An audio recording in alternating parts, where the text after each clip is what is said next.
Assalamualaikum warahmatullahi wabarakatuh. Saya Akila Fadiahaya dari kelas 10 MIPA 6 ingin menjelaskan beberapa sejarah tentang kerajaan Hindu-Buddha yang pernah ada di Indonesia. Kerajaan Kediri atau Kerajaan Panjalu adalah kerajaan yang terletak di Jawa Timur pada kisaran tahun 1042 sampai 1222. Kerajaan ini pernah berpusat di kota Daha yang terletak di sekitar kota Kediri sekarang. Pada tahun 1042, Raja Airlangga pernah memerintahkan untuk membagi kerajaan menjadi dua bagian. Pembagian kerajaan tersebut dilakukan oleh seorang Brahmanaya yang sangat terkenal akan kesaktiannya, yaitu Empu Barada.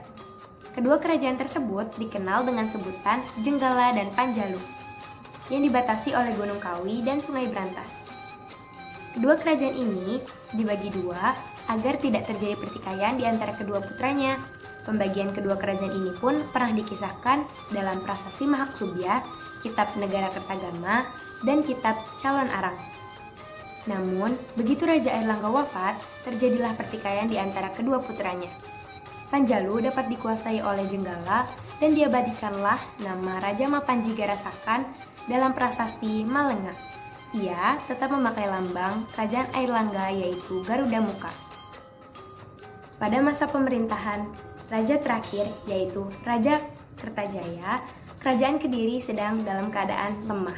Pada tahun 1222, Kediri diserang oleh Ken Arok dari Tumapel. Lalu terjadilah pertempuran di desa Ganter dekat Pujon, Malang. Namun, Kertajaya mengalami kekalahan.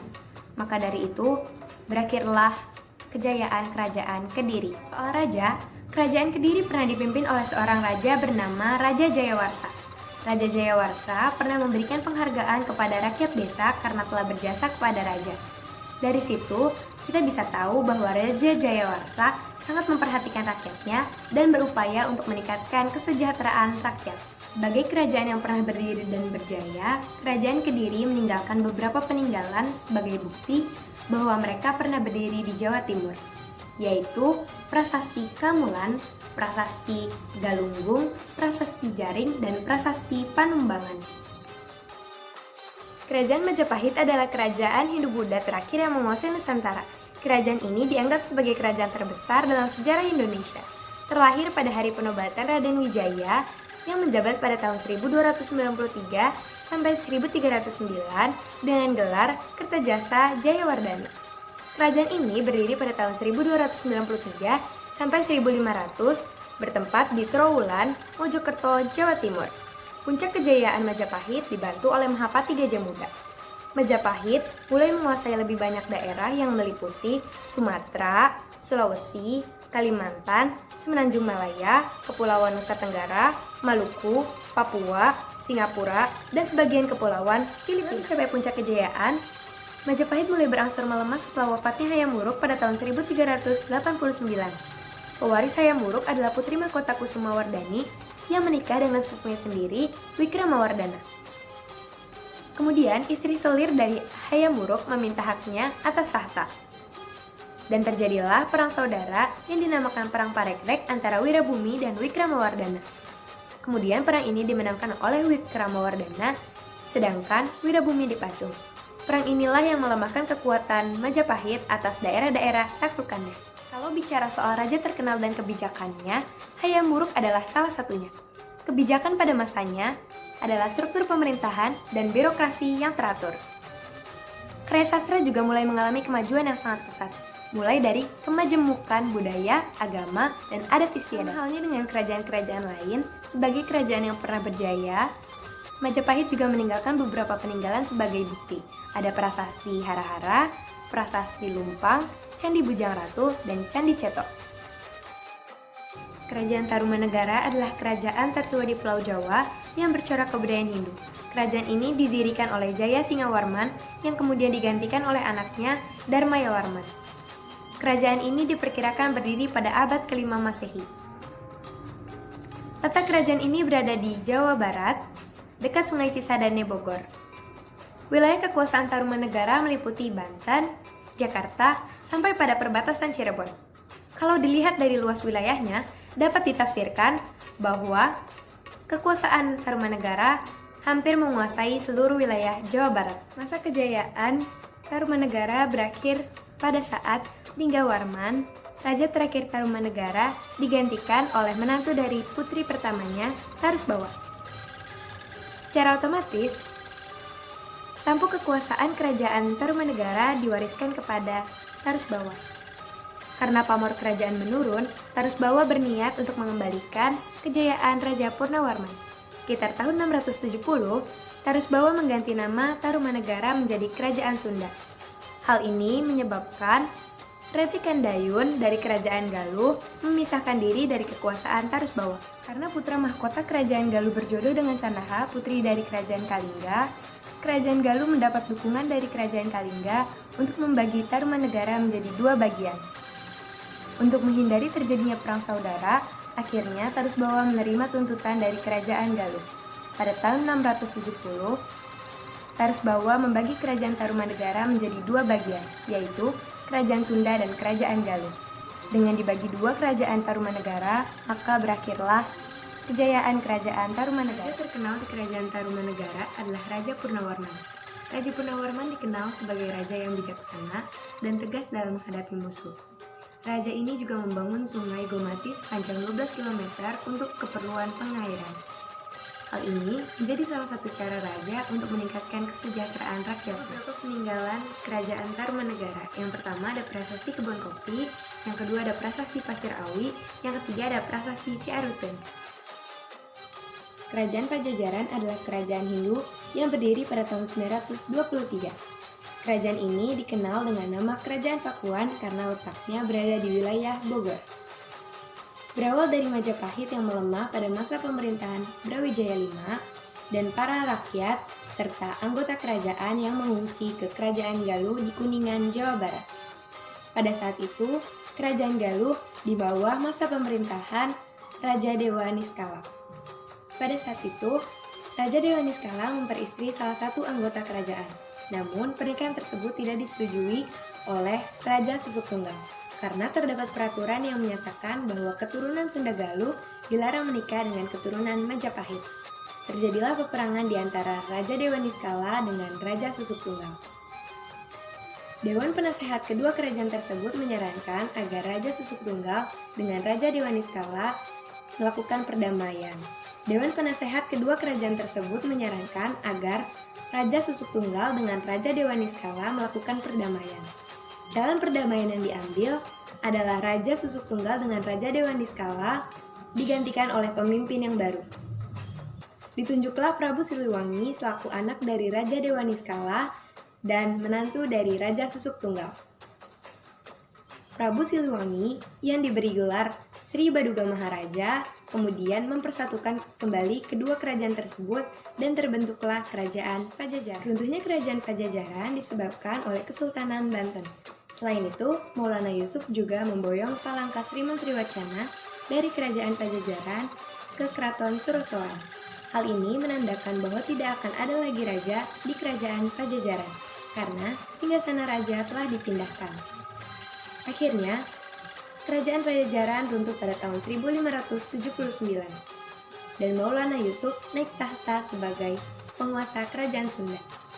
Raja terkenal di Kerajaan Pajajaran adalah Sri Baduga Maharaja. Meski masih menjadi pemimpin awal, tetapi masa kejayaan Pajajaran dapat direngkuh. Kebijakan yang dilakukan oleh Sri Baduga Maharaja adalah menyediakan fasilitas umum bagi rakyat, yakni telah membuatkan jalan utama yang menghubungkan Pajajaran ke Wonogiri. Bukti peninggalan sejarah Kerajaan Pajajaran adalah Prasasti Pasir Datar, Prasasti Perjanjian Sunda Portugis, Prasasti Ulu Belu, dan situs Karangkamulia. Kerajaan Mataram kuno adalah kerajaan Hindu yang berdiri di Jawa Tengah pada abad ke-8 Masehi. Kerajaan ini memiliki 3 wangsa yang pernah berkuasa, Wangsa Sanjaya, Wangsa Shailendra, serta Wangsa Isana. Sesuai Prasasti Canggal, raja pertama yang pernah berkuasa di kerajaan ini adalah Raja Sana yang lalu digantikan oleh Raja Sanjaya. Raja Sanjaya merupakan keponakan dari Raja Sana. Hal ini dikarenakan Raja Sana tidak memiliki keturunan untuk dijadikan penggantinya. Raja Sanjaya dikenal sebagai pemimpin yang sangat bijaksana, sehingga para rakyatnya hidup makmur serta tentram. Pada masa pemerintahan Sanjaya, Mataram kuno menganut kepercayaan Hindu. Setelah meninggalnya Sanjaya, kerajaan Mataram kuno dipimpin oleh Sang Panangkaran atau Shailendra yang menganut kepercayaan Buddha aliran Mahayana. Pada saat itu, kepercayaan Hindu dan Buddha berkembang pesat. Penganut kepercayaan Hindu tinggal di Jawa Tengah bagian utara, sedangkan para penganut kepercayaan Buddha tinggal di Jawa Tengah bagian selatan. Kemudian setelah itu, Shailendra digantikan oleh Rakai Pikatan. Sepeninggal Pikatan, Mataram kuno dipimpin oleh Dyah Balitung. Setelah itu, Mataram kuno terus-menerus diperintah oleh Raja Daksa, Raja Tulodung, dan Raja Wawa yang kemudian digantikan oleh menantunya Empu Sindo. Pada masa Empu Sindo, sentra pemerintahan Mataram kuno dipindahkan ke Jawa Timur, sebab di Jawa Tengah terdapat letusan Gunung Merapi yang menyebabkan Mataram kuno hancur. Akhirnya, Empu Sindo mendirikan dinasti baru yang bernama Isana. Sehabis Empu Sindo, Mataram kuno dikuasai oleh Dharmawangsa Cicit Empu Sindo. Di masa ini, pemerintahan Mataram kuno dikuasai oleh Sriwijaya. Atas dasar balas dendam Sriwijaya, semenjak Mataram kuno dikuasai oleh Rakai Pikatan. Pada tahun 1016, Dharmawangsa meninggal di tangan Sriwijaya dan berakhirlah kerajaan Mataram kuno. Empu Sindo adalah Raja Mataram kuno yang memerintah pada tahun 927 sampai 947. Empu Sindo terkenal karena memindahkan pusat kerajaan di Lembah Gunung Merapi, Jawa Tengah ke Lembah Sungai Brantas, Jawa Timur. Ada beberapa bukti peninggalan kerajaan Mataram kuno. Ada Prasasti Kedu, Prasasti Ratu Boko, Candi Borobudur, dan Candi Pawon. Pendiri kerajaan Singasari adalah Ken Arok. Ken Arok awal mulanya hanya sebatas seorang abdi dari Aku Tumapel yang bernama Tunggul Ametung. Ken Arok ingin menduduki jabatan Akuwu dan memperistri Ken Dedes. Dengan tipu muslihat yang jitu, akhirnya Ken Arok berhasil membunuh Tunggul Ametung. Setelah itu Ken Arok mengangkat dirinya sebagai Akuwu di Tumapel dan memperistri Ken Dedes yang pada saat itu sedang mengandung. Kemudian, Ken Arok mengumumkan bahwa ia adalah jelmaan Dewa Brahma, Shiva, dan Wisnu. Hal ini dimaksudkan agar ia diterima secara sah oleh para rakyat. Sekitar tahun 1222, pendeta dari Kediri meminta Ken Arok untuk melindungi mereka dari Raja Kertajaya yang bertindak sewenang-wenang.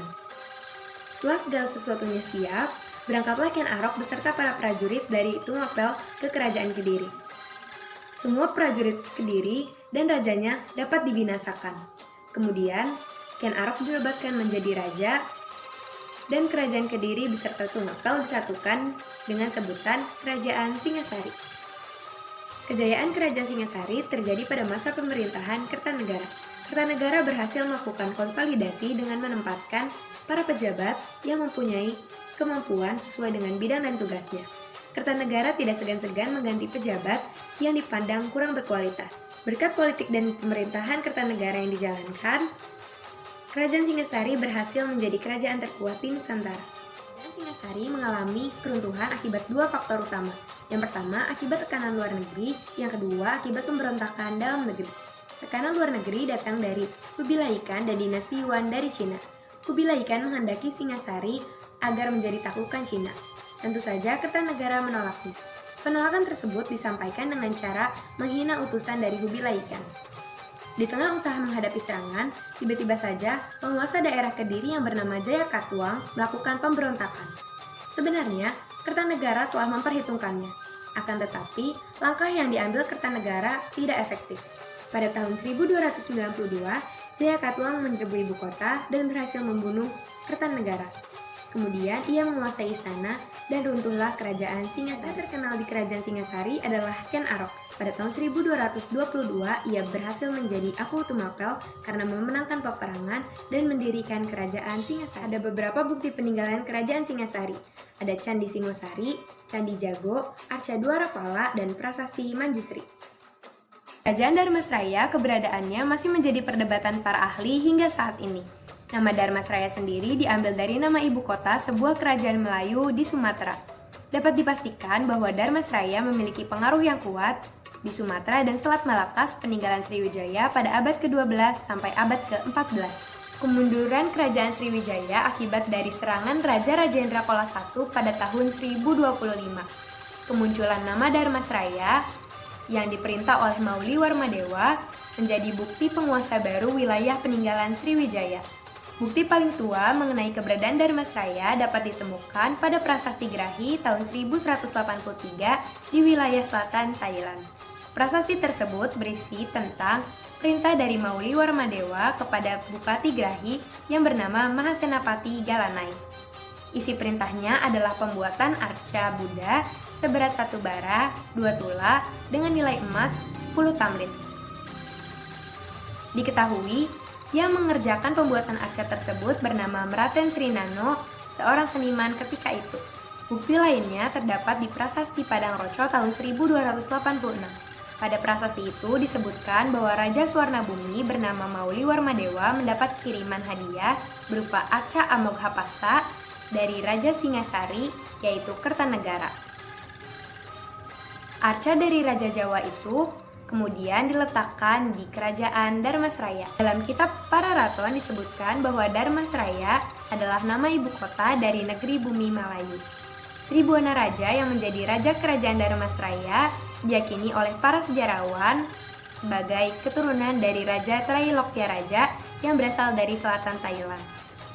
Selain memiliki nama Srimat yang sama di depan namanya, kemungkinan terbesar keturunan adalah wilayah kekuasaan kerajaan di Sumatera yang pernah mencapai Grahi.